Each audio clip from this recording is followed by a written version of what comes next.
ইসলামী bank নিয়ে সরকারের সাথে চূড়ান্ত দফারফা করবে জামাত ইসলামী। দর্শক, আমিরে জামাত মুখ খুলেছেন। আমিরে Jamaat is going to be very serious. আমিরে জামাতের যে অ্যাপ্রোচ, যে দৃষ্টিভঙ্গি, বা এখন পর্যন্ত ইসলামী ব্যাংক নিয়ে জামাতের যে ধীরে চলনীতি বা সূক্ষ্ম চিন্তাভাবনা, তাতে একটা বিষয় স্পষ্ট, জামাত বিএনপি সরকারের সাথে চূড়ান্ত দফারফা করবে, চূড়ান্ত হিসাব করবে। বিএনপি সরকারকে এর শেষ দেখিয়ে ছাড়বে। হ্যাঁ, আওয়ামী লীগ আমলে এটা সম্ভব ছিল না। আওয়ামী লীগ চূড়ান্ত পর্যায়ে ফেসিস্ট সরকার ছিল, তারা ডিজিএফআই দিয়ে ডাকাতের মতো ব্যাংক দখল করেছে। কিন্তু সেই ব্যাংক দখল নিয়ে জামাত তেমন কিছুই করতে পারেনি। এমনকি ব্যাংক বর্জন থেকে শুরু করে কোনো কিছুই না, বরং দখল করলেও জামাতের হাজার হাজার লোকজনকে চাকরিচ্যুত করে নেই, এতেই তারা আলহামদুলিল্লাহ বলেছিল। নামটা পরিবর্তন করে বঙ্গবন্ধু ব্যাংক রাখে নাই, এতেও তারা আলহামদুলিল্লাহ বলেছিল। কারণ তখনকার যে ফেসিস্ট সরকার, তার বিরুদ্ধে চাইতে কিছু বলার, এর চাইতে বেশি কিছু করার সুযোগ আদৌ ছিল না। কিন্তু এখন বিএনপি সরকার ইসলামী ব্যাংক দখল করছে।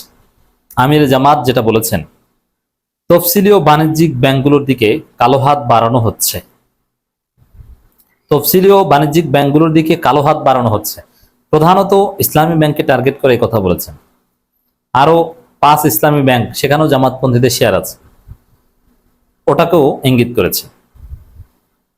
এখন জামাতের যে সিদ্ধান্ত, যেহেতু বিএনপি সরকার ওই ব্যাংকগুলোর দিকে কালো হাত বাড়াচ্ছে, জামাত ওই কালো হাত ভেঙে দিবে। হ্যাঁ, এটা আওয়ামী ফেসিবাদী আমল না, যে না সহ্য করি সহ্য করি সহ্য করি, 100 বছর পরও যদি আমাদের হাতে ব্যাংকটা আসে, আওয়ামী লীগের পতন হয়, আলহামদুলিল্লাহ, কিন্তু সহ্য করি না। এখন কিন্তু ওইটা না। জামাত অতীত থেকে শিখেছে। যেমন 2012 সালে যখন তত্ত্বাবধায়ক সরকার বাতিল হয়, তখন যদি সবাই মিলেমিশে চূড়ান্ত প্রস্তুতি নিত, চূড়ান্ত আন্দোলন করত, এমনকি 14 সালের 5 জানুয়ারি নির্বাচনের পর যদি বিএনপি আন্দোলন না থামাতো, তাহলেও আওয়ামী ফেসিবাদ ওখানেই শেষ হয়ে যেত। বিএনপি যদি সিদ্ধান্ত নিত যে শাহবাগের গণজাগরণ মঞ্চ মাটির সাথে মিশিয়ে দিবে পলিটিক্যালি, তাহলেও শেখ হাসিনার শাসন ওইখানেই শেষ হয়ে যেত। এমনকি বিএনপি যদি হেফাজতের 5 মেয়ের সাথে একাত্মতা প্রকাশ করে ওই রাতেই সরকার পতনের সিদ্ধান্ত নিত, আওয়ামী ফেসিবাদ ওখানেই শেষ হয়ে যেত। কিন্তু বিএনপির কারণে সেটা সম্ভব হয়নি। বিএনপি ভারতপন্থী অংশ বিএনপিকে এভাবে বোকা বানিয়েছে এবং শেখ হাসিনাকে দীর্ঘমেয়াদে ফেসিস্ট হয়ে ওঠার সুযোগ দিয়েছে এবং পুরো জাতি ফেসিবাদের জাতাকলে পিষ্ট হয়েছে। তো দর্শক, এই ঘটনা থেকে জামাত শিখেছে, না বেশি দিন অপেক্ষা করতে হয় না, সামনে আসছি না, ঠিক আছে হেফাজতের এটার সাথে মেশা যাবে না, সময় দিই, নির্বাচনের আগে আগে ওটা ঠিক করে ফেলবো, আওয়ামী লীগ পারবে না, এখন হরতাল অবরোধ দরকার নাই, তাহলে উল্টো অ্যাকশন হবে, তত্ত্বাবধায়ক সরকার বাতিল করে হজম করতে পারবে না, দেখি আরো 1 বছর কি হয়। এভাবে অপেক্ষা করতে করতে যে পুরো জাতির উপর অত্যাচার এবং ফেসিবাদের স্টিম রোলার চেপে বসে, এটা জামাত শিখেছে। এই জন্য জামাতের এবার মানহাজ হচ্ছে, না অঙ্কুরেই শুরুতেই 20 দাঁত ভেঙে দিতে হবে, যাতে ওই 20 দাঁত গজাতেই না পারে। এই জন্য বিএনপির ফেসিস্ট হওয়ার যত রাস্তা, বিএনপির যত অপকর্ম, এগুলো শুরুতেই জামাত ডিল করবে। শুরুতেই এই বিএনপির এই ফেসিবাদের যে 20 দাঁত, এগুলো ভেঙে দিবে। অতএব ইসলামী ব্যাংক নিয়ে বিএনপি যা করেছে, শুরুতেই জামাত এগুলো 20 দাঁত ভেঙে দিবে। কিভাবে? জামাত এক পর্যায়ে যদি বিএনপির সাথে ডিল করার চেষ্টা করবে, যদি স্বাভাবিক প্রক্রিয়ায় ডিলিং সম্ভব না হয়, তাহলে জামাতের লোকজন সিদ্ধান্ত নেবে যে ইসলামী ব্যাংক থেকে তারা আমানত সরিয়ে নেবে এবং ইসলামী ব্যাংকে তারা কোনো টাকা রাখবে না, এবং প্রবাসীরা ইসলামী ব্যাংকে কোনো রেমিটেন্স পাঠাবে না। দেখবেন যে বাংলাদেশের অর্থনীতি কোলাপস করেছে। তারেক রহমান তার বাসার নিচে যে টানেল এবং বাংকার বানানোর চিন্তা করছেন, ওই টানেল এবং বাংকার বানানোর টাকা নাই। তারেক রহমানের গাড়ি চালানোর তেলের টাকা নাই। অর্থনীতি একদম ধসে যাবে। এটা পারে জামাত? ইসলামী ব্যাংকের মাধ্যমে পুরো সরকারের, ইসলামী ব্যাংক থেকে যদি জামাত ইসলামী ব্যাংক বর্জন করে, পুরো সরকারের হাতে হারিকেন ধরে যাবে, কিছু চোখে কানে দেখবে না। এটা হচ্ছে জামাতের অস্ত্র। তো জামাত দফারফা করবে এবং শেষ অস্ত্র এটা। এমন না যে দখল করেছে করুক, দেখি দেখি আমরা ক্ষমতা এসে দখল করব, বা একদিন না কিন্তু বিএনপি সরকার পতন হবে, তখন আবার আমাদের হাতে আসবে না, এটা করবে না। এই জন্য আমিরে জামাত শুরু থেকেই সোচ্চার হয়েছেন। তফসিলি ও বাণিজ্যিক ব্যাংকগুলোর দিকে কালো হাত বাড়ানো হচ্ছে। এই যে কালো হাত জামাত ভেঙে দিবে। শুধু এই ব্যাংকের দিকে যে কালো হাত, এসালমের কালো হাত, এসালম, সালাউদ্দিন, আমির খসরুদের যে কালো হাত, শুধু এইটাই যে জামাত ভাঙবে তা না। গণভোট বিরোধী এবং জুলাই সনদ বিরোধী যে বিএনপির কালো হাত, ওটাও জামাত ভেঙে দেবে।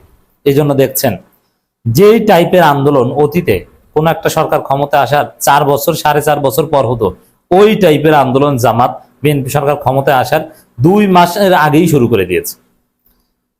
সরোয়ার্দী উদ্যানের সমাবেশ, জেলায় জেলায় গণমিছিল, এই যে প্রোগ্রামগুলো, এটা বেশ আগেই জামাত শুরু করে দিয়েছে দর্শক। এবং ভয়াবহ জ্বালানি সংকট থেকে শুরু করে বিদ্যুৎ সংকট এবং বিএনপির প্রতারণা, পুরো জাতিকে জামাত বোঝাতে সক্ষম হয়েছে। যেমন আওয়ামী লীগ যে ফেসিস্ট, আওয়ামী লীগ যে খারাপ, এটা বিএনপি জামাত 15 বছরও পুরো জাতিকে বোঝাতে পারেনি। বরং যারা বোঝাতে চেয়েছে তাদেরকে দেশ ছাড়তে হয়েছে। যেমন ফেসিস্ট বলেছে মাহমুদুর রহমান দেশে থাকতে পারেনি। বিএনপি জামাত আওয়ামী লীগকে কিন্তু ফেসিস্ট বলতো না। আওয়ামী লীগকে ফেসিস্ট বলা শুরু করেছে তো 5 আগস্টে আওয়ামী লীগ পালানোর পর। কিন্তু আওয়ামী লীগ থাকতে জামাত, বিএনপি, হাসিনা কি আওয়ামী লীগ সরকারকে ফেসিস্ট বলতো? দেখান তো কোথায় বলেছে। অর্গানাইজলি বলতো না, বিচ্ছিন্ন ভাবে 2-1 জনে বলতে পারতো, বিদেশ থেকে 2-1 জনে বলতো। এই পরিভাষাটাই ওরকম ছিল না। আওয়ামী লীগ ফেসিস্ট, এটা ফেসিবাদের পতন, এটা 5 আগস্টের পর এটা এস্টাবলিশড হয়েছে। তার আগে কেউ বলতে সাহস পেত না। অতএব জনগণকে বোঝানোই সম্ভব ছিল না, বা বোঝাতেই পারেনি 15 বছর। কারণ আওয়ামী লীগের পক্ষে অনেক মানুষ ছিল। আর এখন বিএনপি যে প্রতারক, দান্দাবাজ, বাটপার, এবং বিএনপি বলে বাংলাদেশের ইতিহাসে সবচেয়ে ভয়াবহ জ্বালানি সংকট, বিদ্যুৎ সংকট সবার চোখে দেখছি আমরা। গভীর রাত পর্যন্ত সারা রাত পেট্রোল পাম্পের সিরিয়ালে থাকা লাগে। আর বিএনপি সরকার বলছে যে ইতিহাসের সবচেয়ে বেশি জ্বালানি মজুদ আছে। আপনি বুঝতে, এতেই তো জনগণ বুঝে গেছে কোন বাটপার সরকার। আমিরে জামাত বিরাট আহ্বান জানিয়েছে দর্শক, এটা সামগ্রিক। আমিরে জামাত যেটা বলেছেন, জনগণকে গর্জে উঠতে হবে, পাশে থাকবো আমরা। সেটা ওই ইসলামী ব্যাংকের দখলের বিরুদ্ধে ইসলামী ব্যাংকের গ্রাহকদেরও গর্জে উঠতে হবে, জামাত পাশে থাকবে। গণভোটে যারা ভোট দিয়েছেন তাদেরকেও গর্জে উঠতে হবে, জামাত পাশে থাকবে। এটা হচ্ছে আমিরে জামাতের আহ্বান। সরকারের ফেসিবাদী আচরণ হাসিনার সময়ের চেয়েও ভয়ঙ্কর হবে, আমিরে জামাতেই ভবিষ্যৎবাণী করেছেন। অতএব ফেসিস্ট হতে দিবেন না, অঙ্কুরেই আপনাদের 20 দাঁত ভেঙে দিবে।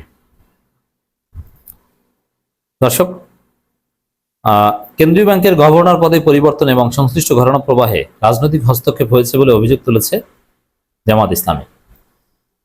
কেন্দ্রীয় ব্যাংকের গভর্নর এসালমের লোক এবং স্বরাষ্ট্রমন্ত্রী, অর্থমন্ত্রী, এরা সবাই এসালমের লোক। এরা সবাই মিলেমিশে আবার সে লুটপাটের বন্দোবস্ত কায়েম করতে যাচ্ছে। এবার সবার 20 দাঁত অঙ্কুরেই জনগণ ভেঙে দিবে।